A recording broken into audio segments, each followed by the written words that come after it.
জানা এবং বোঝার জন্য তিনি তালিমি মাজলিসে সমবেত হওয়ার তৌফিক দান করেছেন। আলহামদুলিল্লাহ। অসংখ্য অগণিত সালাতু সালাম প্রিয় নবী, প্রিয় রসুল, প্রিয় ইমাম, প্রিয় আদর্শ ব্যক্তিত্ব মুহাম্মদুর রাসূলুল্লাহ সাল্লাল্লাহু আলাইহি ওয়াসাল্লামের উপর আল্লাহ সুবহানাহু ওয়া তাআলা যাকে কল্যাণের আধার করে বিশ্ব মানবতার জন্য মুক্তির দূত করে পাঠিয়েছিলেন, যার আদর্শের বাস্তবায়ন করা প্রত্যেক জাতি, বর্ণ, ধর্ম নির্বিশেষে সকল শ্রেণী পেশার মানুষের জন্য ফরজ করে দিয়েছেন। যদিও তারা বিভিন্ন দল, মত, পথ, তরিকা, ইজম, বিভিন্ন দিক বিদিক ছোটাছুটি করে নিজেরাই নিজেদের ক্ষতিগ্রস্ত করে তুলছে। এই আদর্শ দায়ী, আদর্শ ইমাম, আদর্শ নবী, আদর্শ রসুল, আদর্শ ব্যক্তিত্বের প্রতি সালাতু সালাম, যার আদর্শের বাস্তবায়ন করা আমাদের জন্য ফরজ করা হয়েছে এবং যার আদর্শের বাস্তবায়নের মধ্যেই রয়েছে মানুষের ইহকালীন কল্যাণ, পরকালীন মুক্তি, এই রসুলের প্রতি সালাতু সালাম। আল্লাহুম্মা সাল্লি আলা মুহাম্মদ ওয়া আলা আলি মুহাম্মদ কামা সাল্লাইতা আলা ইব্রাহিম ওয়া আলা আলি ইব্রাহিম ইন্নাকা হামিদুম মাজিদ। আল্লাহুম্মা বারিক আলা মুহাম্মদ ওয়া আলা আলি মুহাম্মদ কামা বারাকতা আলা ইব্রাহিম ওয়া আলা আলি ইব্রাহিম ইন্নাকা হামিদুম মাজিদ। সম্মানিত উপস্থিতি, আজকের আমাদের আলোচনার বিষয়বস্তু হচ্ছে অত্যধিক কসম, অত্যধিক শপথ করা সম্পর্কে শরীয়তের বিধান। অত্যধিক শপথ সম্পর্কে শরীয়তের বিধান কি? অধিক কসম খাওয়া, কথায় কথায় কসম, ওয়াল্লাহি বিল্লাহি ওয়াল্লাহিল আযীম, আকসাম বিল্লাহ, কসম বিল্লাহ, আল্লাহর কসম করে বলছি, কথায় কথায় কসম, কথায় কথায় শপথ করা, এই বিষয়ে শরীয়তের বিধান। সম্মানিত উপস্থিতি, আমরা এর আগে আলোকপাত করেছিলাম যে গায়রুল্লাহর নামে শপথ করা এটি হচ্ছে শিরক। গায়রুল্লাহর নামে কসম করা এটি হচ্ছে শিরক। গায়রুল্লাহর নামে কসম করা হচ্ছে শিরক। আমরা সেখানে তার বিস্তারিত আলোচনা উপস্থাপন করেছিলাম। কোন কোন সাহাবী বলছেন যে গায়রুল্লাহর নামে শপথ করার চাইতে আল্লাহর নামে যদি কেউ মিথ্যে কথা বলে তাও সেটা ভালো হতে পারে গায়রুল্লাহর নামে শপথ করার চাইতে। আল্লাহর নামে মিথ্যে কথা বলা এটা হচ্ছে কাবিরা গুনাহ, হচ্ছে সাহাবীর বক্তব্য। আল্লাহর নামে শপথ করাই হচ্ছে কাবিরা গুনাহ, কিন্তু আল্লাহ ছাড়া অন্যের নামে শপথ করা, কসম করা, এটা হচ্ছে শিরক। কাবিরা গুনাহ আল্লাহ সুবহানাহু ওয়া তাআলা ক্ষমা করে দিতে পারেন, কিন্তু শিরকের গুনাহ তিনি ক্ষমা করবেন না। আল্লাহ রাসূল সাল্লাল্লাহু আলাইহি ওয়াসাল্লাম বলছেন, লা তাহলিফু বিআবাইকুম ওয়ালা বিল আমদাদ, তোমরা তোমাদের বাপ দাদা এবং সাহায্যকারীদের নামে তোমরা শপথ করো না। মান কানা হালিফান ফালিয়াহলিফ বিল্লাহ, কেউ যদি শপথ করতেই চায় তাহলে সে যেন আল্লাহর নামে শপথ করে। বাপ দাদা, তোমরা তোমাদের আত্মীয় স্বজন, তোমরা তোমাদের সাহায্যকারী, পাড়াপড়শি, অথবা অন্য কেউ, অথবা অন্য কেউ, অথবা অন্য কেউ, আল্লাহ ছাড়া অন্য কারো নামে তোমরা শপথ করতে যেও না, নিষেধ করে দিচ্ছেন আল্লাহ রাসূল সাল্লাল্লাহু আলাইহি ওয়াসাল্লাম। তিনি শরীয়তের প্রচারক ছিলেন। শরীয়ত আল্লাহ সুবহানাহু ওয়া তাআলা যা অবতীর্ণ করেছেন তার প্রচারক যিনি ছিলেন, তিনি বলছেন যে না, তোমরা গায়রুল্লাহর নামে শপথ করতে যেও না, গায়রুল্লাহর নামে শপথ করতে যেও না। একান্ত যদি তোমাদের শপথ করতেই হয়, কসম করতে হয়, তাহলে তোমরা আল্লাহর নামেই শপথ করো, আল্লাহর নামে তোমরা কসম করো। আল্লাহর নামে কসম করার আদেশ করছেন, গায়রুল্লাহর নামে তুমি শপথ করতে যেও না। কেন? আল্লাহ রাসূল সাল্লাল্লাহু আলাইহি ওয়াসাল্লাম বলছেন, মান হালাফা বিগাইরিল্লাহ ফাকাদ কাফারা আও আশরাকা। কেন গায়রুল্লাহর নামে শপথ করা যাবে না? আল্লাহ রাসূল সাল্লাল্লাহু আলাইহি ওয়াসাল্লাম তার ব্যাখ্যা দিচ্ছেন যে যে ব্যক্তি গায়রুল্লাহর নামে শপথ করবে, আল্লাহ ছাড়া অন্যের নামে শপথ করবে, কোনো মাখলুকের নামে শপথ করবে, কোনো জড় পদার্থের নামে শপথ করবে, কোনো গাছপালা পাথর খানকা, কোনো পীর মুরিদ দরগা, যার নামেই হোক, যার নামেই শপথ করে না কেন, যে শপথই করে না কেন, মায়ের হাতে হাত রেখে শপথ, বাবার হাতে হাত রেখে শপথ, স্ত্রীর মাথায় হাত রেখে শপথ, ছেলের নামে শপথ, যে কোনো শপথই হোক না কেন, যদি গায়রুল্লাহর নামে হয় তাহলে সেটা শিরকের পথকে উন্মোচন করে দিবে, সেটা কুফরের পথকে উন্মোচন করে দিবে, কুফরির মধ্যে পড়ে যাবে, শিরকের মধ্যে পড়ে যাবে। এটি ছিল একটি বিষয়। আর আজকের বিষয়বস্তু হচ্ছে যে না, আল্লাহর নামেই শপথ করছে, আল্লাহর নামেই শপথ করছে, কিন্তু বারবার করছে, খুব বেশি বেশি করছে, কথায় কথায় করছে। এই বিষয়টি আমরা আরব বিশ্বের লোকজনদের মাঝে খুব বেশি দেখতে পাই। এটার অবস্থার ভিন্ন। আরব বিশ্বের দিকে তাকালে আমরা দেখতে পাই যে তারা বারবার কসম করে, শুধু শুধু কসম করে, অনর্থক কসম করে, কথায় কথায় তারা আল্লাহ বিল্লাহ আকসামা বিল্লাহ এ বলতেই থাকে, আল্লাহিল আযীম এই বলতেই থাকে। আরব বিশ্বের লোকজন কথায় কথায় তারা শপথ করে, কিন্তু তারা করছে আল্লাহর নামে, করছে আল্লাহর নামে। আল্লাহর নামে যখন করে তাহলে বোঝা যাচ্ছে যে তারা শিরিক এবং কুফর থেকে বাঁচতে পারছে। এই বিষয়ে শিরিক কুফর থেকে তারা বেঁচে যাচ্ছে, করছে যেহেতু আল্লাহর নামে, কিন্তু বারবার করছে। পাশাপাশি অবস্থা হচ্ছে ভিন্ন। আমরা আমাদের আমাদের মহাশারায়, আমরা আমাদের সমাজের দিকে যদি তাকাই তাহলে দেখবো যে না, এরা এত বেশি হয়তো কসম করে না, এরা এত বেশি হয়তো কসম করে না আল্লাহর নামে, কিন্তু যদি দু চারটা কসম করে তাহলে কেউ করছে মাটির নামে, কেউ করছে বাপের নামে, কেউ করছে মায়ের নামে, কেউ করছে সন্তানের নামে। তুমি তোমার সন্তানের মাথায় হাত হাত রেখে কসম করো কেন? তার একটা বিশ্বাস আছে, সন্তানের মাথায় হাত রেখে কেউ যদি মিথ্যা কথা বলে তাহলে তার সন্তান মারা যাবে। মায়ের মাথায় হাত রেখে বলো, মসজিদ ছুঁয়ে কসম কর, কারণ কি? বিশ্বাস আছে। কিছু ঘটনাও ঘটেছে, এই শোনা ঘটনা যে অমুক এলাকায় একজন লোক মসজিদ ছুঁয়ে কসম করতে গেছে, মিথ্যা কথা বলছে, ব্যাস সে ওখানেই মরে গেছে। এই ভয়, ভয়ের কারণে একটা হচ্ছে কসম করে না, কসম করলেও আল্লাহর নামে আর করে না, মানুষের নামে করে, গায়রুল্লাহর নামে করে, অথবা মাখলুকের নামে করে, মাটির নামে করে, পাথরের নামে করে, অথবা অন্য কারো নামে, অথবা অন্য কারো নামে করে। হচ্ছে অবস্থা। কেউ করছে আল্লাহর নামে অধিক কসম, আর কেউ করছে মাখলুকের নামে কসম। মাখলুকের নামে কসম করার চাইতে আল্লাহর নামে কসম করাটাই হচ্ছে উত্তম।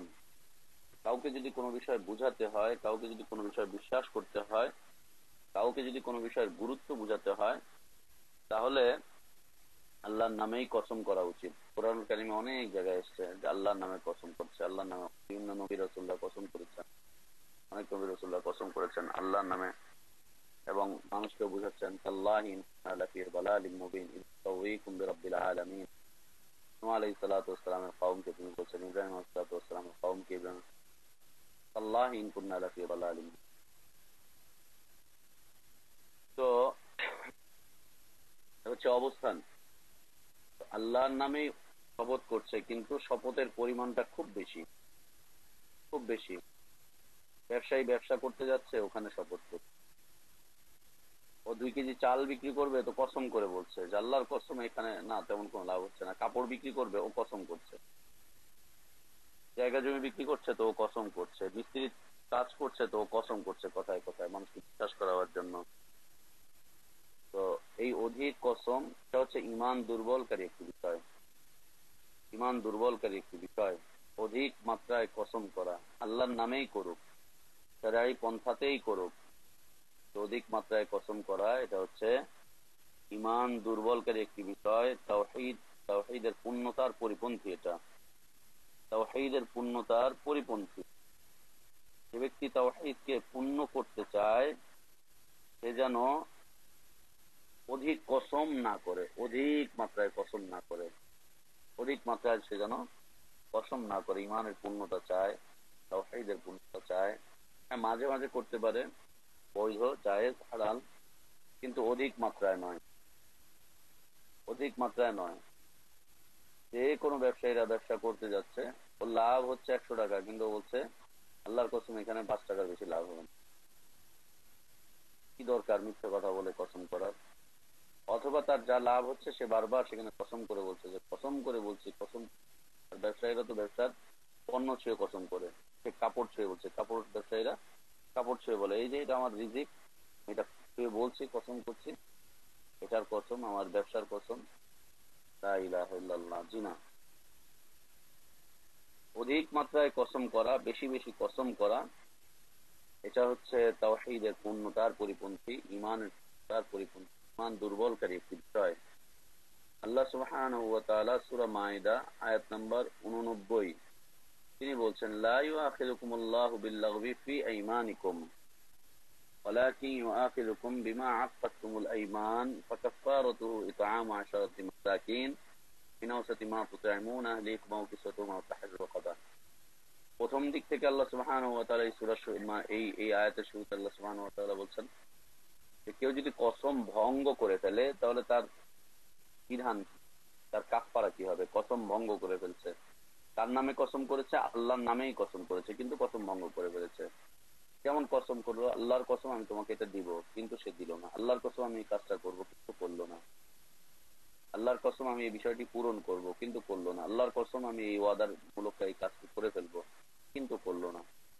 আবার হারাম বিষয় যত কসম করা হয়, জি না, আল্লাহ শপথ করে বলছে আমি ওটা খাবো, হালাল হারাম কোনো খাবারের কথা বলছে, জি না, এই শপথ পূর্ণ করতে হবে না। আল্লাহর কসম করছে যে হ্যাঁ আমি তোমাকে এটা করবো, এটা করবো, সেটা করবো, জি না, কোনো হারাম পথে হলে জি না, চলবে না। হারাম পথের কসম পূর্ণ করতে হবে না। হালাল পথে যে কসম গুলো করা হবে, শপথ গুলো করা হবে, তার পূর্ণতা দিতে হবে, তাকে বাস্তবায়ন করতে হবে, তাকে বাস্তবায়ন করতে হবে হালাল পথে। যুবক যুবতীরা কসম করছে, আল্লাহর কসম আগামীকালকে তোমার সাথে আমার সাক্ষাৎ হবে, আগামীকালকে তোমাকে আমি সময় দেবো, এই করবো এই করবো। হারাম পথে, জিনা ব্যভিচারের পথে, জিনা, চলবে না। ঘুষখোররা কসম করছে, জিনা চলবে না। মাজার পূজারীরা কসম করছে, হ্যাঁ হ্যাঁ ইনশাআল্লাহ আগামীকালকে ইনশাআল্লাহ মাজারে গিয়ে উপস্থিত হবো, আল্লাহর কসম কালকে আমি আসতেছি, জিনা, তা চলবে না, তা চলবে না। হারাম পথে নয়, হালাল পথে যে কসম করবে, শপথ করবে, তো কসম করবে, শপথ করবে, সেই সমস্ত শপথ গুলোকে পূর্ণ করতে হবে, পূর্ণ করতে হবে। আর যদি সেই সমস্ত শপথ গুলোকে পূর্ণ করতে না পারে কোনো কারণে, মুমিন ব্যক্তি, মুওয়াহিদ ব্যক্তি, আল্লাহর প্রতি বিশ্বাস রাখে, পরিপূর্ণ ঈমান রাখে, ইসলামের উপরে চলে, কিন্তু কসম করেছে, কসমটি পূর্ণ করতে পারেনি, হালাল পথে কসম করেছে, ভালো কাজের জন্য কসম করেছে, পূর্ণ করতে পারলো না, তো তার কাফফারা কি হবে? আল্লাহ সুবহানাহু ওয়া তাআলা বলছেন, ফাকাফফারাতুহু ইতআমু 10 মাসাকিন। একটা কসমের কাফফারা হিসাবে 10 জন মিসকিনকে খাওয়াতে হবে, এক বেলা 10 জন মিসকিনকে খাওয়াবে। মধ্যম পন্থার খাবার, যে খাবারটা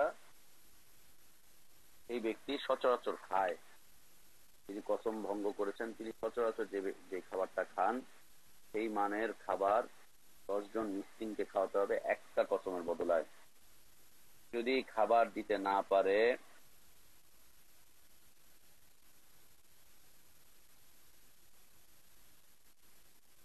যদি খাবার দিতে না পারে তাহলে তাকে আও কিসওয়াতুহুম, যদি খাবার দিতে না পারে তাহলে তাদেরকে কাপড় দিবে, পোশাক দিবে, 10 জন মিসকিনকে পোশাক দিবে, 10 জন মুসলিমের পরিধেয় বস্ত্র দিবে, পোশাক দিবে। আও তাহরিরু রাকাবা, যদি কাপড়ও দিতে না পারে তাহলে একজন গোলাম আজাদ করবে, একটা দাস মুক্ত করবে, দাসী মুক্ত করবে। এই তিনটা অপশন, 10 জন মিসকিন, 10 জনের কাপড় চোপড় দেওয়া, অথবা একজন গোলাম আজাদ করা। তিনটার কোনোটাই পারলো না, সামর্থ্য নেই, দরিদ্র মানুষ, পারছে না এই মুহূর্তে, তাহলে কি করবে? ফামান লাম ইয়াজিদ ফাসিয়ামু সালাসাতি আইয়াম, যদি এটা তিনটার কোনো একটা না পারে তাহলে সে 3 দিন সিয়াম পালন করবে, 3 দিন সিয়াম পালন করবে। একটা কসমের বদলা, গরিবের জন্য এটা, দরিদ্রের জন্য এটা, দরিদ্রের জন্য এটা। যালিকা কাফফারাতু আইমানিকুম, আল্লাহ বলছেন এটা হচ্ছে তোমাদের শপথের কাফফারা। ইদা হালাফতুম, যখন তোমরা শপথ করে ফেলেছিল, ওয়াহফাজু আইমানাকুম, তোমরা তোমাদের শপথ সমূহকে হেফাজত করো। তোমরা তোমাদের শপথ সমূহকে হেফাজত করো। যদি শপথ করে ফেলো, শপথ পূর্ণ করো। আর যত্রতত্র তোমরা তোমাদের এই শপথ গুলোকে ব্যবহার করতে যেও না। ওয়াহফাজু, তোমরা হেফাজত করো। হেফাজত দিয়ে কি বোঝায়?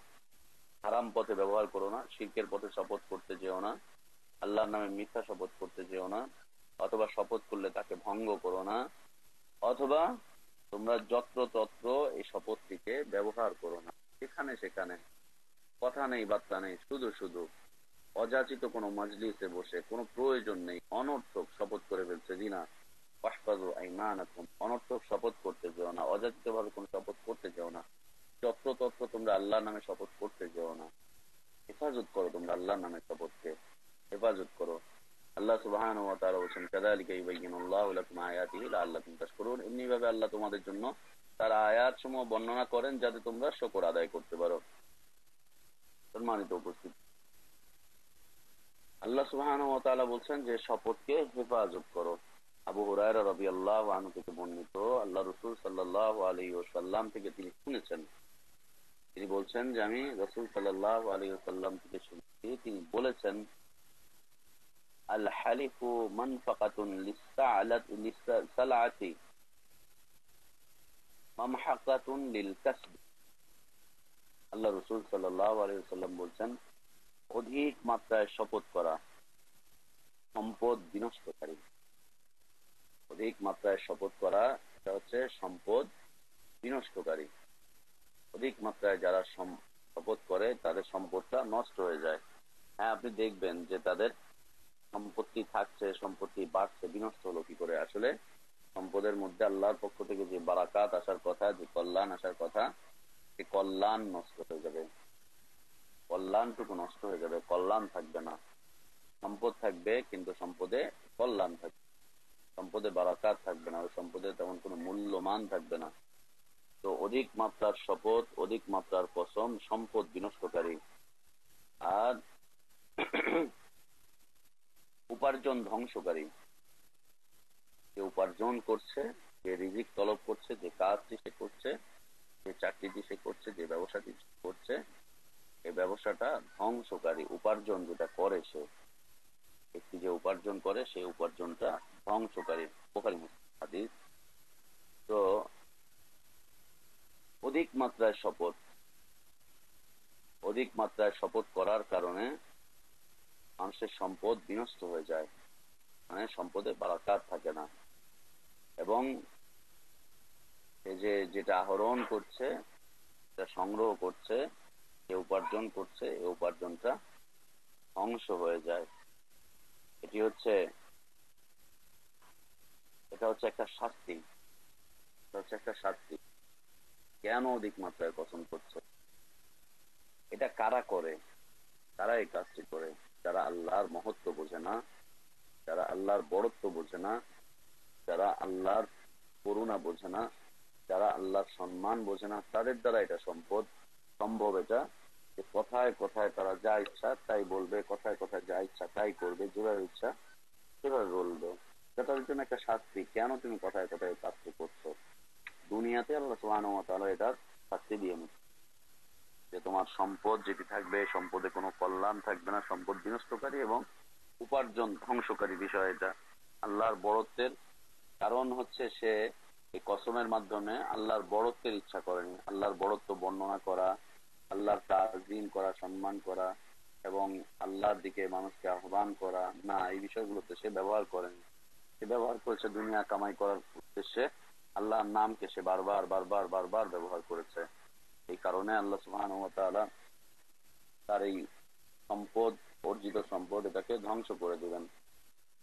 সালমান ফারসি রাদিয়াল্লাহু আনহু থেকে বর্ণিত আছে, আল্লাহ রাসূল সাল্লাল্লাহু আলাইহি ওয়াসাল্লাম বলেন, সালাসাতুন লা ইউকাল্লিমুহুমুল্লাহ ওয়া লা ইউযাক্কিহিম ওয়া লাহুম আযাবুন আলীম, উশমিয়তু যালিন ওয়া আইলুন মুস্তাকবিরিন ওয়া রাজুলুন জাআলাল্লাহু বিদাআতাহু লা ইয়াশতারি ইল্লা বিয়ামিনিহি ওয়া লা ইয়াবিউ ইল্লা বিয়ামিনিহি। হচ্ছে আরেকটা অবস্থা। আল্লাহ রাসূল সাল্লাল্লাহু আলাইহি ওয়াসাল্লাম বলছেন, যে তিন শ্রেণীর মানুষের সাথে, তিন প্রকার মানুষের সাথে আল্লাহ সুবহানাহু ওয়া তাআলা কিয়ামতের দিন কথা বলবেন না, কথাই বলবেন না তিন শ্রেণীর মানুষের। আল্লাহু আকবার। কিয়ামতের দিন আল্লাহ সুবহানাহু ওয়া তাআলা যাদের সাথে কথা না বলবেন তাদের অবস্থা খুব খারাপ হয়ে যাবে, করুণ পরিণতি হয়ে যাবে, খুব করুণ পরিণতি হয়ে যাবে। রাসূল বলছেন যে তিন শ্রেণীর মানুষের সাথে কিয়ামতের দিন লা ইউকাল্লিমুল্লাহ, আল্লাহ তাআলা কথাই বলবেন, কথাই বলবেন না তাদের সাথে। ওয়ালা ইউযাক্কিহিম, এবং তাদেরকে ক্ষমা করবেন না, তাদেরকে পবিত্র করবেন না, তাদের গুনাহ মাফ করবেন না, তাদেরকে ক্ষমা করবেন না।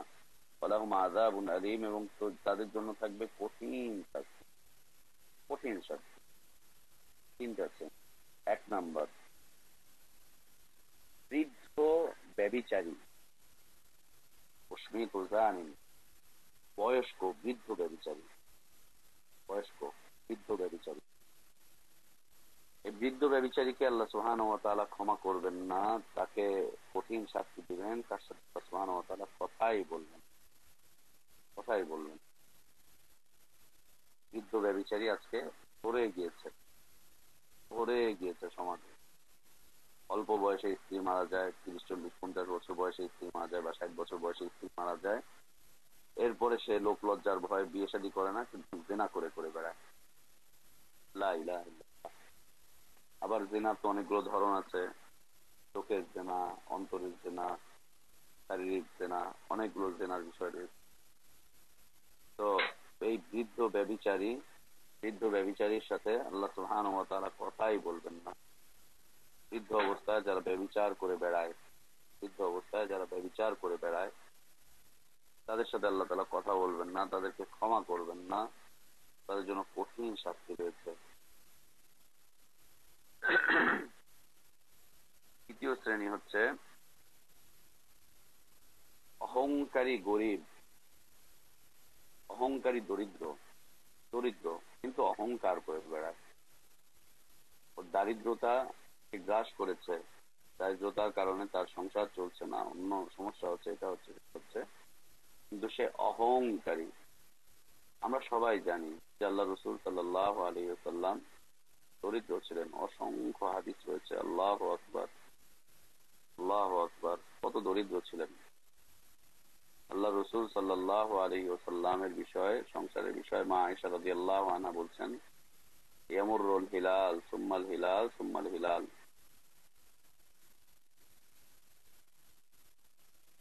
একটি চাঁদ, দ্বিতীয় চাঁদ, তৃতীয় চাঁদ। এক চাঁদ চলে গেল, দ্বিতীয় চাঁদ চলে গেল, তৃতীয় চাঁদ চলে গেল, মানে তিনটি চন্দ্র মাস, চাঁদ উদিত হলো, তিনটি চাঁদ চলে গেল, কিন্তু আল্লাহর নবী সাল্লাল্লাহু আলাইহি ওয়াসাল্লামের পরিবারের চুলোতে আগুন জ্বলেনি, কোনো খানা খাদ্য, কোনো কিছু রান্না বান্না কিছুই হয়নি। তিনটি চাঁদ চলে গিয়েছে, তিনটি মাস অতিক্রান্ত হয়েছে, তিনটি আরবি চাঁদ চলে গিয়েছে, কিন্তু সাল্লামের পরিবারে বা নবী সাল্লামের পরিবারে চুলায় আগুন জ্বলেনি। আল্লাহু আকবার, কত দারিদ্রতার মধ্যে তাদের অবস্থান ছিল। ফাতেমা রাদিয়াল্লাহু আনহা একবার কিছু রুটি নিয়ে আসলেন বানিয়ে, রাসূলের জন্য হাদিয়া হিসেবে রুটি নিয়ে আসলেন। রাসূল সেটি যখন খাচ্ছেন তখন বলছেন যে, ফাতেমা, গত 2-3 দিন যাবত তোমার বাবার পেটে কোনো দানা পড়েনি, কোনো রুটি পড়েনি, না জবের, না আটার, না কোনো কিছু, কোনো কিছুই আসেনি। আল্লাহু আকবার। মা আয়েশা রাদিয়াল্লাহু আনহার বর্ণনা, যে রাসূল যখন মারা যাচ্ছেন তখন আমাদের বাড়িতে বা রাসূলের স্ত্রীদের বাড়িতে একজন জানোয়ার যতটুকু খেয়ে বেঁচে থাকতে পারে ততটুকু সম্পদ ছাড়া আর কিছুই ছিল না। আল্লাহু আকবার, আল্লাহু আকবার। দারিদ্রতা, দরিদ্র ছিলেন। রাসূলের সাথী সঙ্গী সুফাবাসীদের অবস্থা আমরা হাদিস থেকে পড়ে জানতে পারি যে সুফাবাসীদের অবস্থা এমন ছিল, একটা কাপড় ছিল তাদের বসন, ওই একটাই লুঙ্গি, একটাই চাদর, একটাই সবকিছু, ওই একটাই, একটা দিয়েই চলছে। তাদের অবস্থা জানতে পারি। আল্লাহ রাসূল ইমামতি করছেন, ক্ষুধার তাড়নায় 2 দিন 3 দিন খাওয়া দাওয়া হয়নি, ক্ষুধার তাড়নায় তারা সালাতে দাঁড়িয়ে থাকতে পারছেন না, বেহুশ হয়ে পড়ে যাচ্ছেন। আল্লাহু আকবার। সাহাবী বর্ণনা করছেন যে আল্লাহ রসুল সাল্লাল্লাহু আলাইহি ওয়াসাল্লাম মাঝে মাঝে ক্ষুধার তাড়না এত বেশি থাকতো যে তিনি ঝুঁকে ঝুঁকে হাঁটতেন, যাতে করে পেটটা পিঠের সাথে লেগে যায়, খিদা কম অনুভূত হয়। ঝুঁকে থাকতেন। আল্লাহু আকবার, আল্লাহু আকবার। ছিল হচ্ছে নবুয়ত পরিবার, নবুয়তের সাথী সঙ্গীদের, আল্লাহ রাসূলের সাথী সঙ্গীদের অবস্থান দরিদ্র ছিলেন। আল্লাহ রাসূলকে একজন সাহাবী এসে বলছেন যে ইয়া রাসূলুল্লাহ, আমি আপনাকে ভালোবাসি। রাসূল বলছেন যে ভালোবাসো তো, ঠিক করে বলো। তিনি বলছেন হ্যাঁ ইয়া রাসূলুল্লাহ, আমি আপনাকে ভালোবাসি। রাসূল আবারও বলছেন তুমি বুঝে বলো। তিনি আবারও বলছেন হ্যাঁ ইয়া রাসূলুল্লাহ, আমি আপনাকে ভালোবাসি। আল্লাহ রাসূল বলছেন যে যদি তুমি তোমার দাবিতে সত্যবাদী হও, আমাকে ভালোবাসো, তাহলে তুমি তোমার ধনুকে রেডি করে রাখো দারিদ্রতাকে গ্রহণ করে নেওয়ার জন্য। তার কারণ হচ্ছে যেই আমাকে ভালোবাসবে, দারিদ্রতা তাকে গ্রাস করে নেবে, সে দরিদ্র হয়ে পড়বে, খুব তাড়াতাড়ি সে দরিদ্র হয়ে যাবে। তাই দেখা যেত সাহাবীদের জীবনে যত সামান্য সম্পদ আসতো, তাও আবার আল্লাহর রাস্তায় খরচ করে ফেলতেন। আগামীকাল কি হচ্ছে হচ্ছে তাই দিয়ে তারা চলতেন। আল্লাহু আকবার। কেউ যদি দিনের উপরে চলতে চায়, ইসলামের উপরে চলতে চায়, তাহলে চতুর্দিক থেকে তাদের প্রতি একটা বেষ্টনী চলে আসবে। যেদিকেই তাকাচ্ছে সেদিকে হারাম দেখবে, যে হারাম থেকে নিজেকে গুটিয়ে নিয়ে আসবে। চলাফেরা তার জন্য কঠিন হয়ে যাবে। কখনো কখনো হয়তো বা দারিদ্রতা তাকে একেবারে ঘিরে ফেলবে, কিন্তু সে থাকবে পৃথিবীর শ্রেষ্ঠ মানুষ, ভালো মানুষদের অন্তর্ভুক্ত, ভালো মানুষদের অন্তর্ভুক্ত।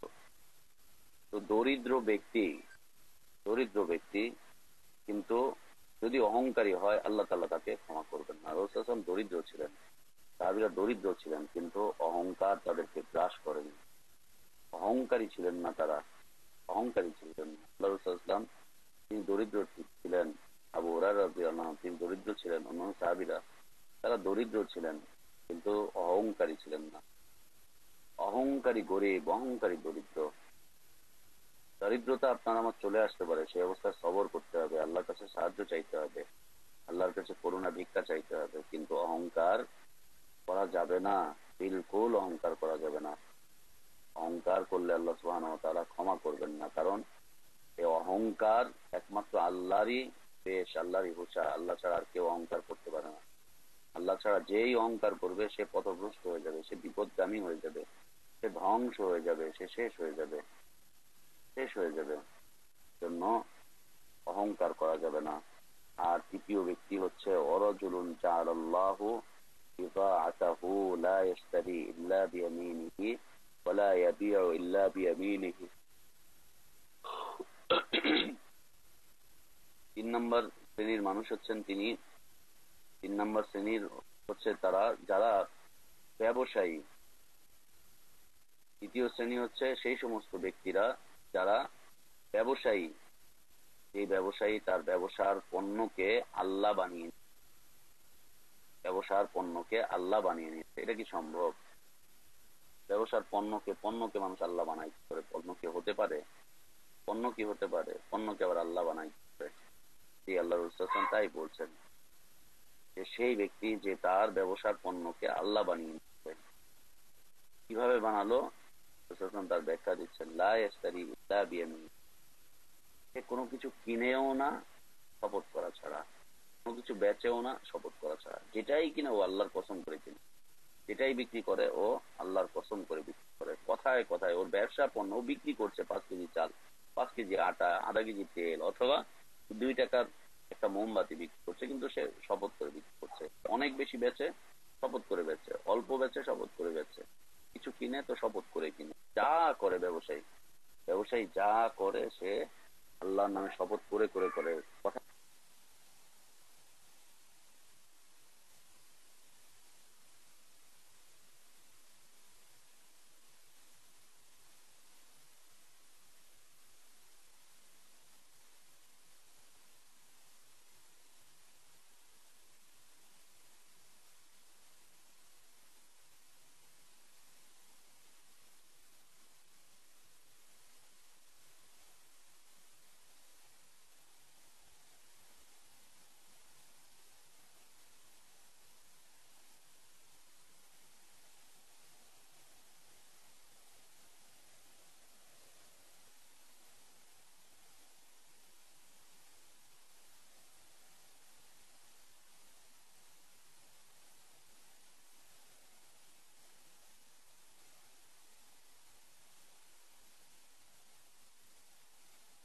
কিভাবে বানালো?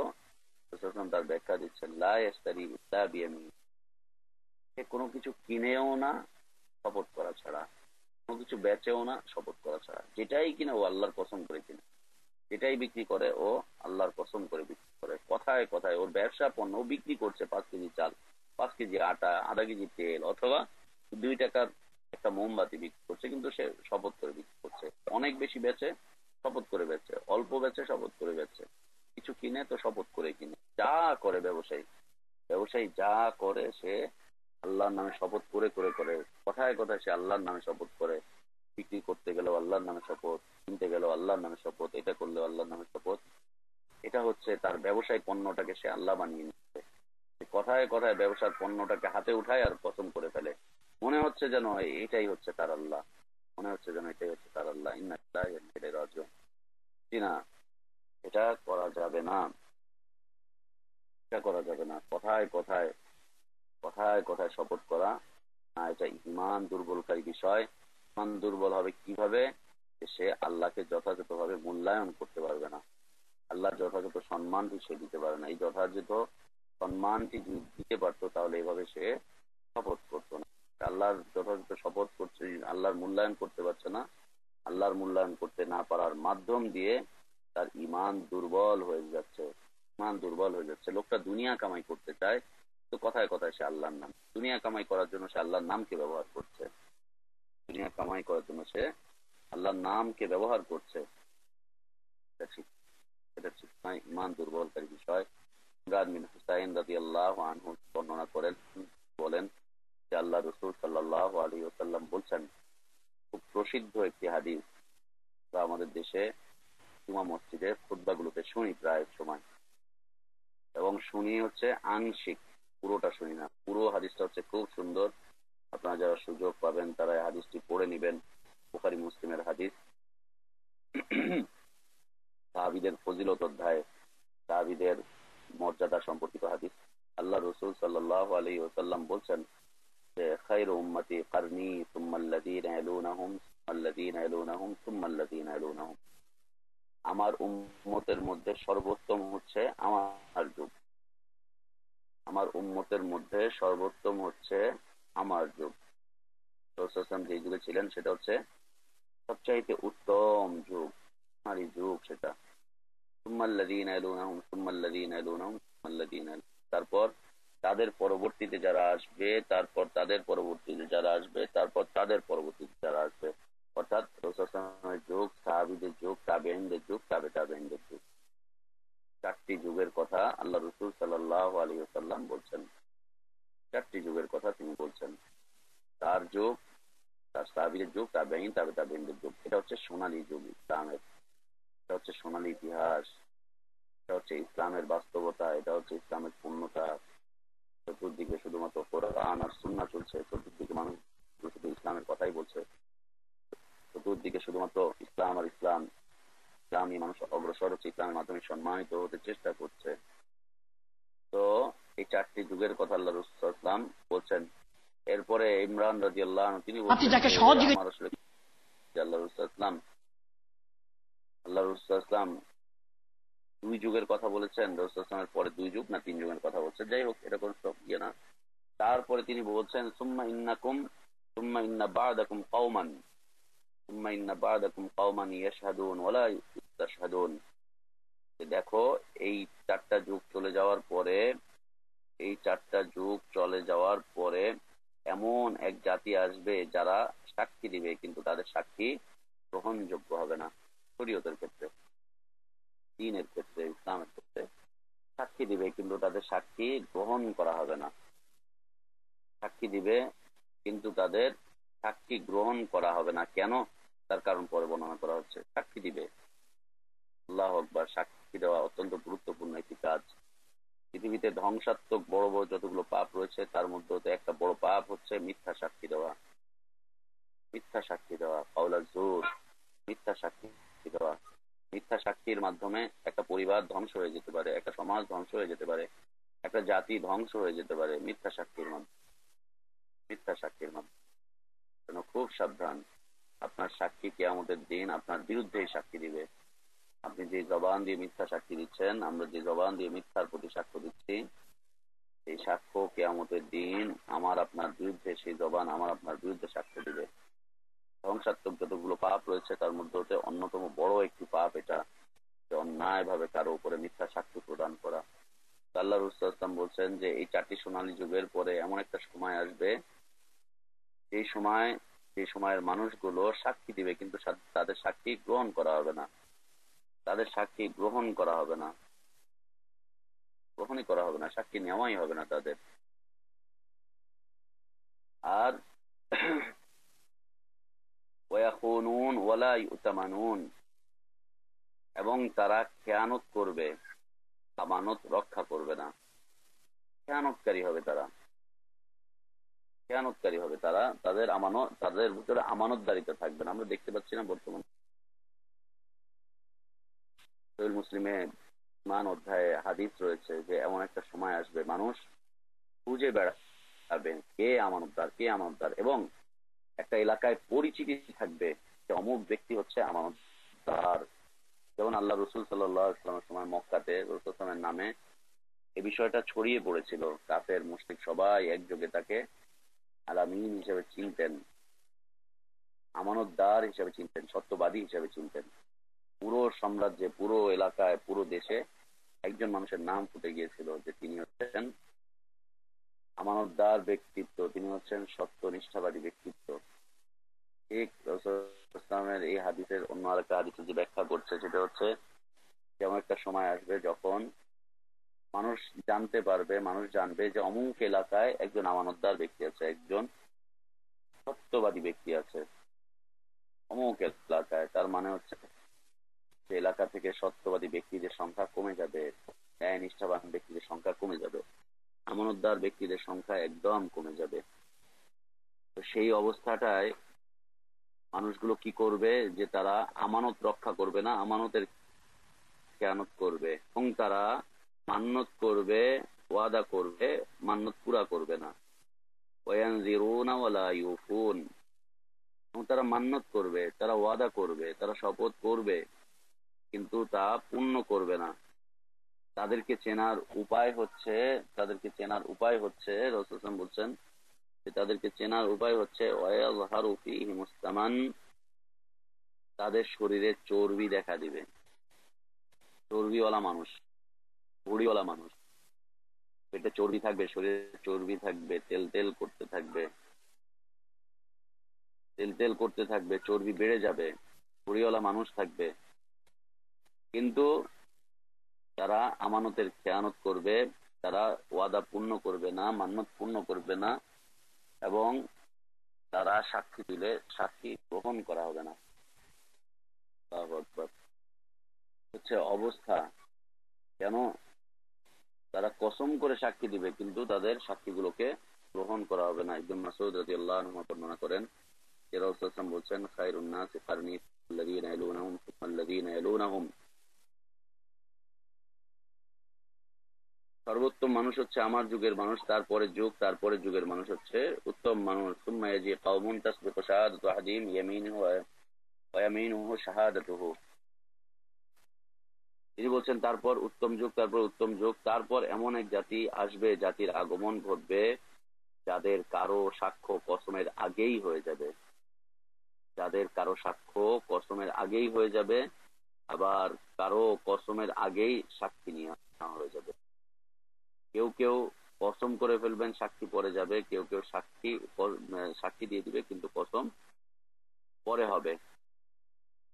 তো তিনি বলছেন যে যাদের কারো সাক্ষ্য কসমের আগেই হয়ে যাবে, আবার কারো কসম সাক্ষ্যের আগেই হয়ে যাবে, অর্থাৎ কসম ও সাক্ষ্যের মধ্যে কোনো মিল থাকবে না, কোনো মিল থাকবে না। আমরা দেখতে পাচ্ছি না আমাদের কোর্ট কাছারিতে সাক্ষী সাক্ষ্য দিয়ে যাচ্ছে কিন্তু তার সাক্ষ্যের সাথে বাহ্যিক অবস্থার কোনো মিল নেই, অথচ সে শপথ করছে যাহা বলিব সত্য বলিব, কোনো কথা মিথ্যা বলিব না, কোনো মিথ্যাকে সত্য বানাইব না, এই শপথ করে তারপরে সে মিথ্যা কথা বলছে, বাহ্যিক অবস্থার সাথে তার সাক্ষীর সাথে কোনো মিল নেই। তাই বলছেন ইবনে মাসউদ রাদিয়াল্লাহু আনহু যে কসম এবং সাক্ষ্যের মধ্যে কোনো মিল থাকবে না, কসম ও সাক্ষ্য উভয়টাই হবে মিথ্যা। কসমটাও হবে মিথ্যা, সাক্ষ্যটাও হয়ে যাবে মিথ্যা। সম্মানিত উপস্থিতি, হচ্ছে ইমান দুর্বলকারী একটি বিষয়। ইমানকে দুর্বল করে দেয়। অধিক মাত্রায় শপথ করা, মিথ্যা শপথ করা, এগুলো ইমানকে দুর্বল করে দেয়। ব্যবসা বাণিজ্যে, চাকরি বাকরিতে কথায় কথায় আল্লাহর নামে শপথ করা আল্লাহর আজমতকে কমিয়ে দেয়। আল্লাহর যে সম্মান আছে, সম্মান বিনষ্ট করে, এর মাধ্যমে মুমিনের ইমান আস্তে আস্তে দুর্বল হতে থাকে, আল্লাহর দ্বীন থেকে দূরে যেতে থাকে, তাওহীদ থেকে দূরে চলে যেতে থাকে। এবং যারা এই কাজগুলো করবে, আল্লাহ সুবহানাহু ওয়া তাআলা তাদের সম্পদগুলোকে বিনষ্ট করে দিবেন, তাদের অর্জনটাকে আল্লাহ তাআলা বিনষ্ট করে দিবেন, আল্লাহ সুবহানাহু ওয়া তাআলা বিনষ্ট করে দিবেন। আর যারাই এই কাজ করবে তাদেরকে আল্লাহ সুবহানাহু ওয়া তাআলা কিয়ামতের দিন তাদের সাথে কথা বলবেন না, তাদের দিকে তাকাবেন না, তাদেরকে পরিশুদ্ধ করবেন না, ক্ষমা করবেন না। যারা তাদের ব্যবসায়ী পণ্যকে আল্লাহ বানিয়ে নেয়, ব্যবসা পণ্য বেচা কেনা উভয় ক্ষেত্রে কথায় কথায় যারা শপথ করে, যে কোনো ক্ষেত্রে যারা কথায় কথায় শপথ করে, আল্লাহর নাম নিয়ে শপথ করে, বারবার করে অপ্রয়োজনে করে, আল্লাহ তাআলা তাদেরকে ক্ষমা করবেন না। হচ্ছে ইমান দুর্বলকারী একটি বিষয়। আল্লাহ তাআলা আমাদেরকে আমাদের ইমানের পূর্ণতা দান করেন, আল্লাহ আমাদের ইমানে বারাকাত দান করেন, আল্লাহ আমাদের দ্বীন মানার মধ্যে বারাকাত দান করেন, আল্লাহ আমাদের পরিবারে বারাকাত দান করেন, হায়াতে বারাকাত দান করেন, আল্লাহ আমাদের ইলমে বারাকাত দান করেন, আল্লাহ আমাদের দাওয়াতে বারাকাত দান করেন, আল্লাহ আমাদের রিজিকে বারাকাত দান করেন। আল্লাহুম্মা আমিন। আল্লাহ আমাদের যারা অসুস্থ আছে তাদেরকে সুস্থ করে দেন, আমাদের মধ্য হতে যারা মারা গিয়েছে আল্লাহ তাদেরকে ক্ষমা করে দেন। আল্লাহুম্মা আমিন। ওয়া আখিরু দাওয়ানা আলহামদুলিল্লাহি রাব্বিল আলামিন। সাল্লাল্লাহু আলাইহি ওয়া সাল্লাম ওয়া বারাকা আলা নবিয়্যিনা মুহাম্মদ ওয়া আলা আলিহি ওয়া সাহবিহি আজমাইন। সুবহানাকাল্লাহুম্মা ওয়া বিহামদিকা আশহাদু আল্লা ইলাহা ইল্লা আনতা আস্তাগফিরুকা ওয়া আতুবু ইলাইক। আসসালামু আলাইকুম ওয়া রাহমাতুল্লাহি ওয়া বারাকাতুহু।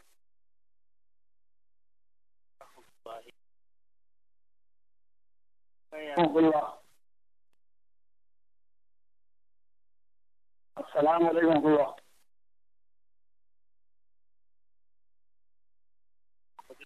ওয়ালাইকুম আসসালাম। জি জি, ওয়ালাইকুম আসসালাম ওয়া রাহমাতুল্লাহ। ইসলাম ভাই, কি খবর? ভালো নি? ইয়েস, কোন ভালো আছেন? আলহামদুলিল্লাহ। জি ভাই ভালো। আপনি ভালো নি? জি আলহামদুলিল্লাহ। গতকাল আমাদের মন্ত্রী ইজতেমা হলো তবলিগি ভাইদের, ইন্ডিয়াতে যে অনেক বুজুর্গানের দিন আছে কিন্তু বোম্বে আব্দুর রহমান সাহেব, হাফিজ আব্দুল।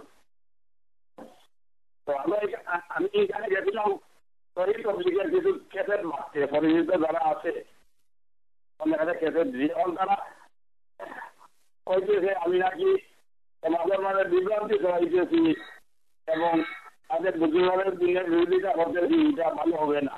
আর তবলিগের বিরোধিতা করতেছি, অত বড় বড় বুজুর্গের দিন হলে এই সময় খারাপ করতেছে, আর নতুন নতুন মূর্তি এইভাবে বিরোধিতা করতেছি, এটা কিন্তু ভালো ফল ভালো হবে না, হবে না।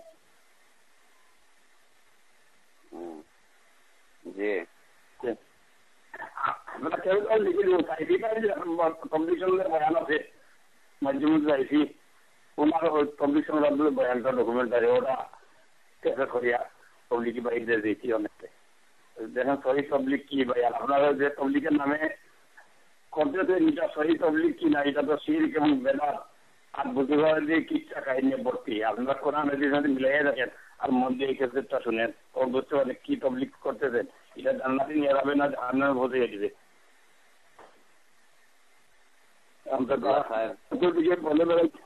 চতুর্দিকে বলে বেড়াইতেছে শুদ্ধ দেন আমরা কি তাদের তবলিগ আর বুঝিনার দিনের বিরুদ্ধে আমাদের অত বড় বড় জামায়াত রামের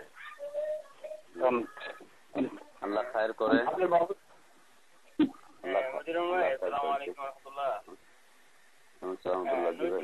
ইসলাম ভাই, আমি কামাল বলছি।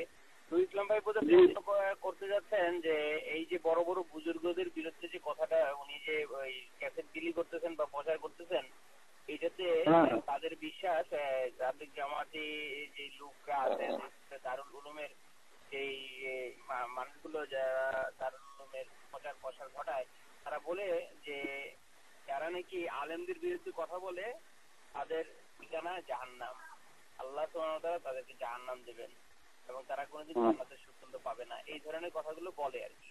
এই ব্যাপারেই উনি জানতে এবং উম্মতের মাঝে আমরা ফিতনা চলাইতেছি। জি জি, প্রশ্ন যদি বুঝে থাকি তাহলে মনে হয় একটু কি বলতে চাইছিলেন না ইসলাম ভাই? আপনি এই প্রশ্নের উপরে ইনশাল্লাহ প্রশ্নের জবাব দেন মতিউর ইসলাম ভাই। তাহলে আমরা একটু মিটে যাই ইনশাল্লাহ, মতিউর রহমান ভাই কথা বলছি। ঠিক আছে। আলহামদুলিল্লাহ ওয়াসসালাতু ওয়াসসালামু আলা রাসূলিল্লাহ ওয়া আলা আলিহি ওয়া আসহাবিহি ওয়া মান ওয়ালা। আসলে এটা হচ্ছে অজ্ঞতা, ফিতনাকে চিনতে না পারা, ফিতনাকে না জানা, ফিতনার উৎপাদনের পদ্ধতি না জানা, ফিতনা কাকে বলে এটা না জানা, এটা হচ্ছে অজ্ঞতা। ইসলামে অজ্ঞতার কোনো স্থান নেই, ইসলামে অন্ধত্বের কোনো স্থান নেই, ইসলামে বাপদাদার কোনো স্থান নেই। বাপদাদা কি করেছে, বাপদাদা যা করেছে তার ফলাফল বাপদাদা পাবে। অজ্ঞতা, অন্ধত্ব, জাহেল থাকা, মূর্খ থাকা, মূর্খতার কোন স্থান ইসলামে নেই। জেনে বুঝে ইসলাম মানতে হবে। এই জন্যই আল্লাহ সুবহানাহু ওয়া তাআলা কোরআন কারীমকে অবতীর্ণ করেছেন। এজন্যই ৬০০০ বারের বেশি জিবরিল আমিন আলাইহিস সালাতু ওয়াস সালাম পৃথিবীতে এসেছিলেন শুধু মুহাম্মদ সাল্লাল্লাহু আলাইহি ওয়াসাল্লামের কাছেই। ৬০০০ বারের বেশি। কেন এত বারবার আসার কি দরকার ছিল? এত বারবার আসার কি দরকার ছিল? কি শিখাতে চাচ্ছেন, কি বুঝাতে চাচ্ছেন, কি জানাতে চাচ্ছেন? আল্লাহ রাসূল সাল্লাল্লাহু আলাইহি ওয়াসাল্লাম সাহাবীদেরকে কি জানাচ্ছেন, কি বুঝাচ্ছেন, কি শিখাচ্ছেন? রাসূল সাল্লাল্লাহু আলাইহি ওয়াসাল্লাম সাহাবীদেরকে কোনোদিন বলে যাননি যে আমার পরে তোমরা বুজুর্গদেরকে পাকড়ে ধরো, আমার পরে তোমরা আকাবিরদেরকে ধরো, আমার পরে তোমরা অমুককে ধরো, তমুককে ধরো, এই কথা বলেননি। আল্লাহ রাসূল সাল্লাল্লাহু আলাইহি ওয়াসাল্লাম বলেই গেলেন যে আমার পরে তোমরা, তোমাদের কাছে দুটো জিনিস রেখে যাচ্ছে, এই দুইটা জিনিসকে যদি ধরে রাখতে পারো তোমরা কখনো পথভ্রষ্ট হবে না। সেটা হচ্ছে কিতাব এবং সুন্নাত, রাসূলের বিশুদ্ধ সুন্নাহ, কিতাব এবং বিশুদ্ধ সুন্নাহ। তো বিষয়টা হচ্ছে যে চতুর্মুখী ভাবে মানুষজন বলতেই থাকবে, এটাই স্বাভাবিক বিষয়। যেই যুগেই নবী রাসূল এসেছিলেন, ইসলাম এসেছিল, সেই যুগের মানুষগুলো তাদের বিরোধিতা করেছে। আর নবী রাসূলদের পথে যারাই মানুষকে ডাকবে তাদের বিরোধিতা করা হবে। নবী রাসূলদেরকে যেভাবে অপদস্থ করা হয়েছিল, নবী রাসূলদের পথে যারা মানুষকে আল্লাহর পথে ডাকবে তাদেরকে একই রকম অপদস্থ করা হতে পারে, একই রকম বক্তব্য তাদের বিরুদ্ধে আসতে পারে, একই রকম অভাব অভিযোগ তাদের বিরুদ্ধে আসতে পারে, একই রকম কর্মসূচি তাদের বিরুদ্ধে আসতে পারে। এই জন্য বিচলিত হওয়ার কিছু নেই। বলতে থাকেন, চলতে থাকেন। কোনটা ফিতনা ইনশাআল্লাহ দেখা যাবে। এই পর্যায়ে আল্লাহ সুবহানাহু ওয়া তাআলা তার নবীকে শিখিয়ে দিচ্ছেন, নবী তুমি বলে দাও। সূরা আরাফের আয়াত, কুল ইয়া কওমি আমালু আলা মাকানাতিকুম ইন্নী আমিল ফাসাওফা তা'লামুন মান তাকুনু লাহু আকিবাতুদ দার ইন্নাহু লা ইফলিহুয যালিমুন। আল্লাহ সুবহানাহু ওয়া তাআলা বলে দিচ্ছেন, নবী তুমি বলে দাও। মক্কার মুশরিকরা যখন বিরোধিতায় লিপ্ত হলো, তারা যখন বিভিন্ন কথাবার্তা বলা শুরু করলো, অভিযোগ দেওয়া শুরু করলো, অপদস্থ করা শুরু করলো, বিভিন্ন ধরনের বিভিন্ন বিষয় যখন তার সামনে উপস্থিত হলো আল্লাহ রাসূল সাল্লাল্লাহু আলাইহি ওয়াসাল্লামের সামনে, তখন আল্লাহ রাসূল সাল্লাল্লাহু আলাইহি ওয়াসাল্লামকে আল্লাহ তাআলা আদেশ করলেন, নবী তুমি তাদেরকে বলে দাও, ইয়া কওমি আমালু, হে আমার কওম, তোমরা যা করছো করো, তোমাদের অবস্থানে থেকে তোমরা যা করছো করো, করতে থাকো। ইন্নী আমিল ফাসাওফা তা'লামুন, আর আমি আমার অবস্থানে থেকে কাজ করছি। তোমাদের জায়গায় তোমরা থেকে কাজ করো, কি করবা না করবা সেটা তোমাদের ব্যাপার। আমি আমার জায়গায় দাঁড়িয়ে কাজ করছি। ফাসাওফা তা'লামুন, খুব তাড়াতাড়ি জানতে পারবে এই কাজটা কি, খুব তাড়াতাড়ি জানতে পারবে। মান তাকুনু লাহু আকিবাতুদ দার, পরিণতির দিক দিয়ে উত্তম কল্যাণকর পরিণতি কার রয়েছে এটা তোমরা খুব তাড়াতাড়ি জানতে পারবে। তবে মনে রেখো, ইন্নাহু লা ইফলিহুয যালিমুন, আল্লাহ তাআলা জালেম সম্প্রদায়কে সফলতা দান করেন না। মুশরিক, অত্যাচারী, ফাসিক, পাপাচারী, কাফের, এদেরকে আল্লাহ তাআলা সফলতা কোনোদিন দিবেন না। এদের সফলতা নেই, না দুনিয়াতে না আখিরাতে। এরা সফল হবে না, এরা সফল হবে না। অতএব যে যা বলছে বলতে থাকুক। আপনি কোরআন হাদিসে যা পাচ্ছেন, রাসূল সাল্লাল্লাহু আলাইহি ওয়াসাল্লাম যেভাবে বলেছেন, সাহাবীরা যেভাবে মেনে নিয়েছেন, সেইভাবে আপনি চলতে থাকেন, বলতে থাকেন। এটা হচ্ছে আমাদের পথ এবং পদ্ধতি, এটা হচ্ছে আমাদের স্থান, এটা হচ্ছে আমাদের প্ল্যাটফর্ম। আমরা কোরআন হাদিসকে প্ল্যাটফর্ম, কোরআন হাদিসের প্ল্যাটফর্মে আমরা কাজ করছি, কোরআন হাদিসের প্ল্যাটফর্মে আমরা কাজ করছি, কোরআন হাদিস প্রচার করছি। এটা হচ্ছে আমাদের প্ল্যাটফর্ম। আর ওদের প্ল্যাটফর্ম হচ্ছে ওদের বুজুর্গ, ওদের প্ল্যাটফর্ম হচ্ছে ওদের আকাবির, ওদের প্ল্যাটফর্ম হচ্ছে ওদের তরিকা, ওদের প্ল্যাটফর্ম হচ্ছে ওদের দল, ওদের মত, এগুলো হচ্ছে ওদের প্ল্যাটফর্ম। আমাদের প্ল্যাটফর্ম হচ্ছে কোরআন এবং সহিহ সুন্নাহ, ওদের প্ল্যাটফর্ম হচ্ছে অন্য কিছু। অতএব আমরা আমাদের প্ল্যাটফর্মে দাঁড়িয়ে কাজ করতে থাকি, তারা তাদের প্ল্যাটফর্মে দাঁড়িয়ে কি করবে সেটা তাদের ব্যাপার। খুব তাড়াতাড়ি ফয়সালা হয়ে যাবে, এই তো আর কিছুদিন বাকি ফয়সালা হওয়ার, আর কিছু মাত্র কয়েকদিন বাকি, মাত্র সামান্য কিছুদিন বাকি ফয়সালা হয়ে যাওয়ার। আপনারও বয়স শেষের দিকে, আমার বয়সও শেষের দিকে, তাদেরও বয়স শেষের দিকে। তারাও মরে যাবেন, আমরাও মরে যাব, তারাও মরে যাবেন, আমরাও মরে যাবো। আল্লাহ সুবহানাহু ওয়া তাআলা তার নবীকে বলছেন, ইন্নাকা মাইয়িত ওয়া ইন্নাহুম মাইয়িতুন, নিশ্চয়ই আপনি মৃত্যুবরণ করবেন, তারাও মৃত্যুবরণ করবে। সুম্মা ইন্নাকুম ইয়াওমাল কিয়ামা ইনদা রাব্বিকুম তাখতাসিমুন, অতঃপর কিয়ামতের দিন তোমার রবের কাছে সব বিষয় ফয়সালা হয়ে যাবে। এই আর কিছুদিন বাকি, সামান্য কিছুদিন বাকি, রবের কাছে ফয়সালা হয়ে যাবে। কে কোন পথে আছে, কি অবস্থায় আছে না আছে, এর একটা বিহিত ব্যবস্থা ফয়সালা হয়ে যাবে। এই জন্য অপেক্ষার সাথে ধৈর্য ধারণ করতে হবে এবং প্ল্যাটফর্মে থেকে কাজ করে যেতে হবে। আল্লাহর কাছে সাহায্য চাইতে হবে, দোয়া করতে হবে, আল্লাহর কাছে চেয়ে দিতে হবে, এভাবে করে অগ্রসর হতে হবে। কে কি বলছে না বলছে সেই দিকে ভ্রুক্ষেপ করা যাবে না, দাওয়াত দিয়ে যেতে হবে, নিজেকে ইসলামের উপর রাখতে হবে, নিজের কল্যাণ নিশ্চিত করতে হবে, নিজেকে নাজাতের পথে অগ্রসর করে নিতে হবে। আল্লাহ আমাদেরকে তৌফিক দান করেন, আল্লাহুম্মা আমিন।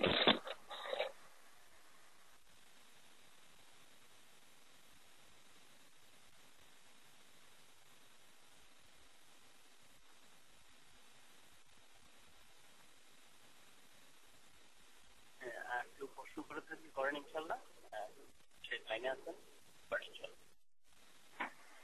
ওয়ালাইকুম রহমান ভাই। ওয়ালাইকুম আসসালাম ওয়া রাহমাতুল্লাহ। ভাই, কেউ যদি মনে করেন কোন একটা হাদিসকে অপব্যাখ্যা করতেছে আর কি, হাদিসটা সহিহ হাদিস না, এটা একটা অপব্যাখ্যা করতেছে একটা জয়ীফ হাদিস নিয়ে, তখন কি যে লোকটা আমি ওই হাদিসটাকে আমি জানলাম যে হাদিসটা জয়ীফ হাদিস এবং তার এগেনস্টে সহিহ হাদিস আছে, এখন ওই মুহূর্তে কি আমার প্রতিবাদ করা দরকার, না ওই সময় আমাকে চুপচাপ ওদের ওই কথাটাই শোনা দরকার, না ওই জায়গাটা ত্যাগ করা দরকার? জাযাকাল্লাহ। আলহামদুলিল্লাহ ওয়াসসালাতু ওয়াসসালামু আলা রাসূলিল্লাহ ওয়া আলা আলিহি ওয়া সাহবিহি ওয়া মান ওয়ালা।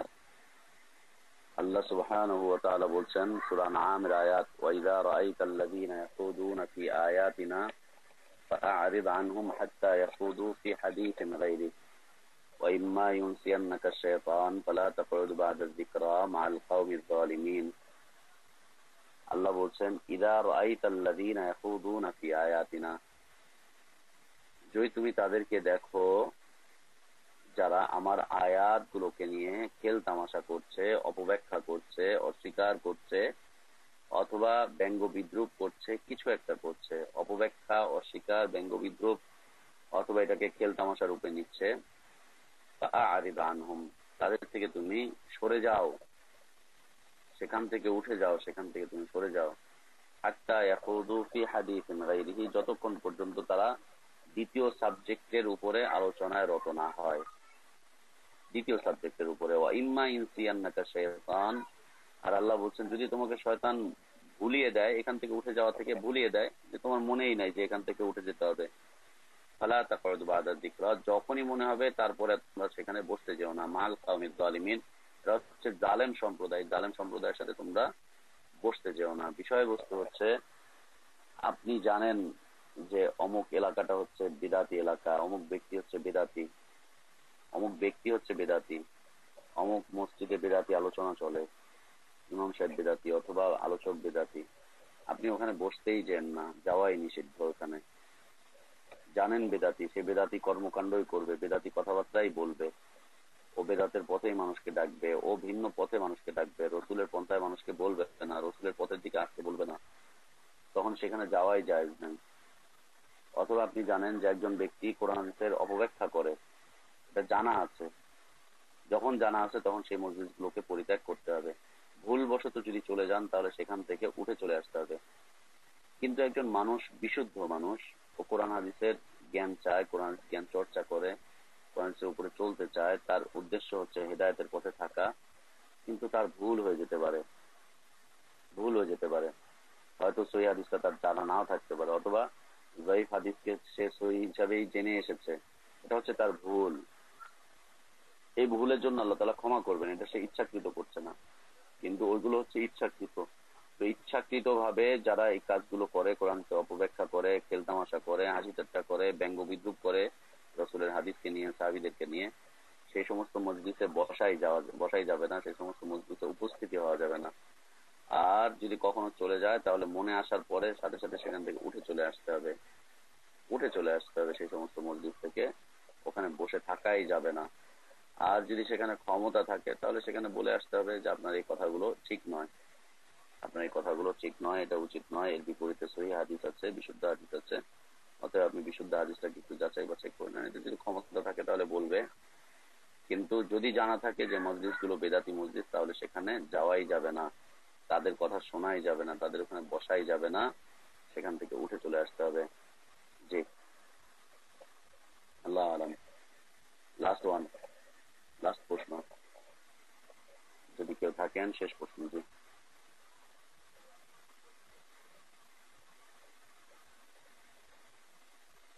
হ্যালো হ্যালো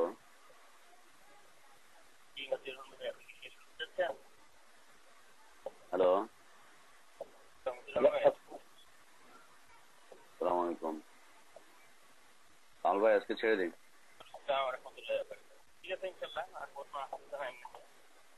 জি, সাল্লাল্লাহু ওয়াসাল্লাম ওয়া বারাকা আলা নবিয়িনা মুহাম্মদ ওয়া আলা আলিহি ওয়া সাহবিহি আজমাইন। সুবহানাকাল্লাহুম্মা ওয়া বিহামদিকা আশহাদু আল্লা ইলাহা ইল্লা আনতা আস্তাগফিরুকা ওয়া আতুবু ইলাইক। আসসালামু আলাইকুম ওয়া রাহমাতুল্লাহি ওয়া বারাকাতুহু।